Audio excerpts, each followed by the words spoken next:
I'm sure that all of you are used to the cry for help type stories by now. Help me, blah blah blah, I won't bore you with another. Even if I wanted your help, you couldn't give it to me because your help is useless. Why? Because you're not a member. I just wish that I wasn't either. It all started innocently enough, with a phone call. I'd been up for a few hours, unpacking and cleaning, waiting for the plumber to call. I just moved into a cabin, and the contractors messed everything up. Because of that, I now have the wonderful task of making calls to competent people that can fix what the original contractors did wrong. The phone rang at 12:06. Not bad, I thought. Usually plumbers don't bother to call or show up until 5.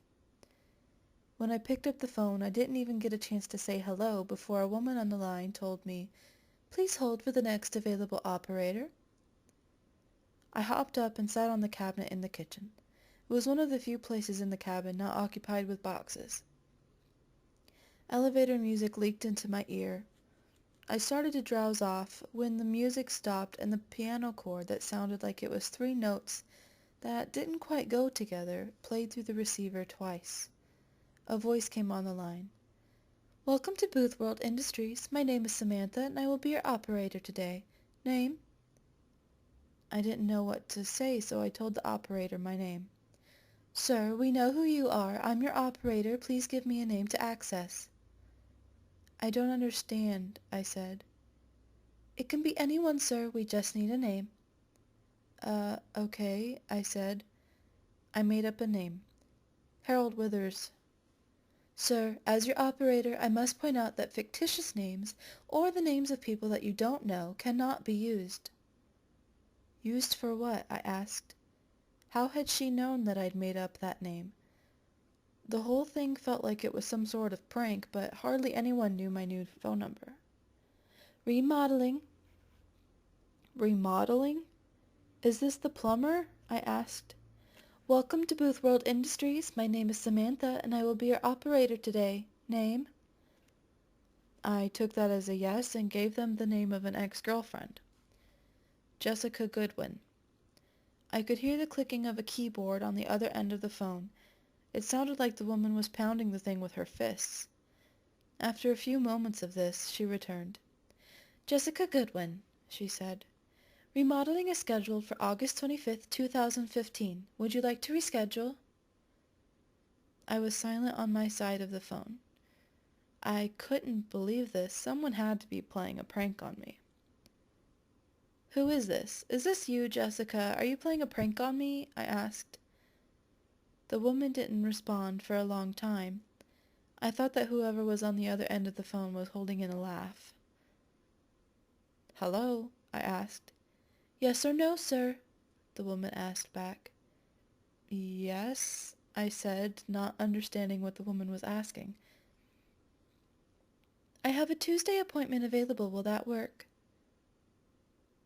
At this point, I thought I was going insane and that it actually was the plumbing company.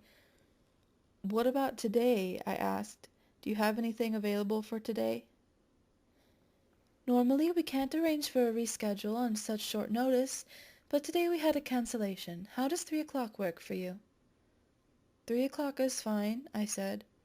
3 o'clock it is then. Would you like a courtesy call?" "Sure." "Wonderful. We at Booth World Industries say thanks and welcome to the club. You have a marvelous day." That strange chord played twice again, and the line went dead. I rolled my eyes and went back to unpacking. My phone rang at 3 o'clock on the dot that afternoon. "Hello?" I said. "Sir, this is Samantha with Booth World Industries again. Your courtesy call begins now." "What do you—" I began to say, but was cut off by those diminished chords blaring into my ear. Then I heard Jessica's voice. "Why are you doing this?" Jessica asked. I could hear the tears in her voice. "Jessica?" I said. "Sir," the operator said, "she cannot hear you. This is a courtesy call. The appointment has already concluded." "Please," Jessica begged, "please don't do this. I'll do anything you want. Jessica's voice choked off into a wheeze, and all I could hear on the other end of the phone was the rustling of clothing and more wheezing.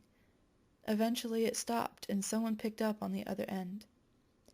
"The scheduled work has been completed," a man's voice said. "We at Booth World Industries say thanks and welcome to the club. You have a marvelous day."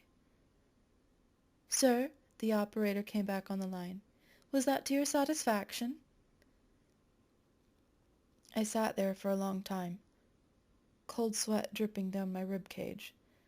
Jessica was my ex, because I walked in on her and my best friend having sex at a party in high school. I smiled and whispered, "That was perfect." "Wonderful," the operator said. "We at Booth World Industries aim to serve. Would you like to make another appointment?" As I stared at the water leaking from the door of the dishwasher, I smiled even bigger. "Yes," I said. "Yes, I would." "Name?" "Dan. I don't have a last name. He's a contractor." "Dan Arancibia, July 13, 2032. Would you like to reschedule?" "Yes," I said. "How would Wednesday work for you?" "Didn't you say you had a Tuesday appointment available?" I asked. "I did, but unfortunately that slot has been filled by another member. Would Wednesday work for you?" "No," I said. "I have a job interview that day. What about Thursday?" "Unfortunately, Thursday will not work. You are due for remodeling Wednesday night." "What?" I asked. She repeated the exact same thing to me again. "Can we reschedule my remodeling?" I asked. "Of course we can, sir," the woman said. It sounded like she was smiling on the other end of the phone. "There's always a way." I waited for her to tell me how, but she didn't speak. "How?" I asked. "Booth World Industries is always looking to add new members. We are, of course, a membership by invitation only club. Sadly, our membership numbers have fallen in recent years. Economic recessions, wars, politics. What we would like you to do in order to avoid your own remodeling appointment is help us add several new members." The light at the end of the tunnel, I thought. "How many members do you need?" I asked. 1,000. I choked. 1,000? "Yes, sir. Otherwise we'll have to keep our scheduled appointment. We must inform you that the member that scheduled this appointment did request a courtesy call." Everything stopped at that point for me. All my life I'd just skated by, not doing anything, not making a difference. My mouth actually dried up. I'd always thought that was just a thing people wrote in books to be dramatic. It's not. "I'll get you your 1,000 members," I whispered. "We at Booth World Industries say thanks and welcome to the club. You have a marvelous day." The connection ended. I hung up the phone and stared at it for a long time. I'm scheduled for remodeling on Wednesday, and somewhere, someone, will be getting a courtesy call to listen to my last few breaths if I don't get 1,000 members to join Booth World Industries. It's funny. I'd always wanted to join an elite club. Skull and Bones, New World Order. I'm not sure how I got in, but now I'm a member. I've got until Wednesday to enjoy it. Like I said at the beginning, even if I wanted your help, you couldn't give it to me because you're not a member. Membership is by invitation only. I'm inviting you in. You can help me.